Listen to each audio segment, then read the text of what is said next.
In today's video we are going to compare the new lighter skinned Bahrain circuit in F125 at the top right to the handmade circuit in F124 at the top left and to the real life onboard at the bottom. So let's go!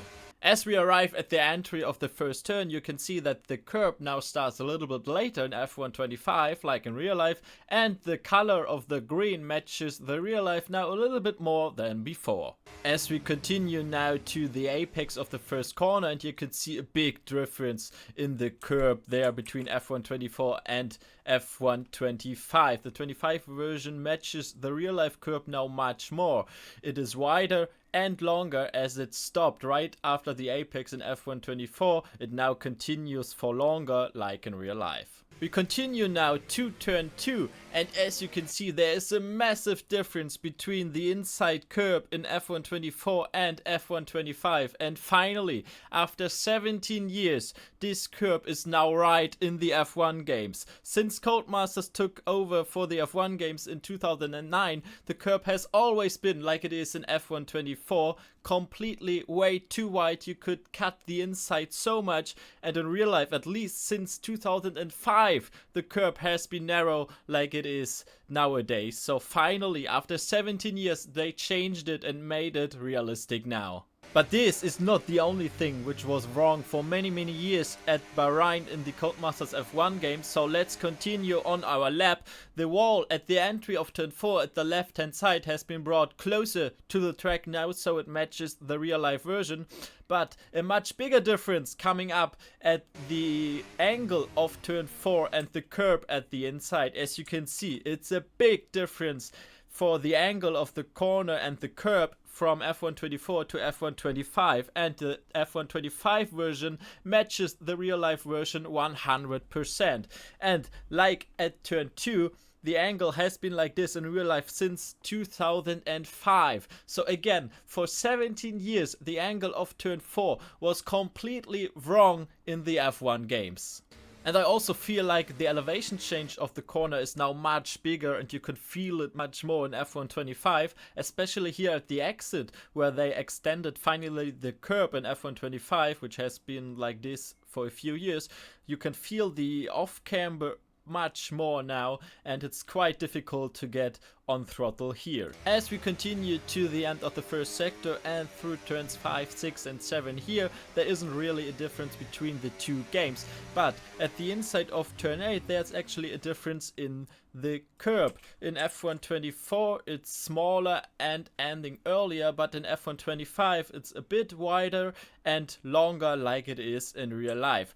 As we continue now to the exit of turn 8, and you can see a big difference in the curb here. In F125 it's wider and has a different painting on it, which is quite unique for the circuit. I don't really know why, especially at this place there's this painting on the curb, and also the advertisement over the track is now at the right position. As we are now on the way to turn 10, which is for me actually the hardest corner of the whole circuit, and you can see a slightly different angle of the inside curb here. For me in F125 it's a bit tighter, so it matches the real life version a little bit more, and the inside curb is a little bit wider as well. As we continue to the exit of the corner, curb still looking good here in both versions of the game.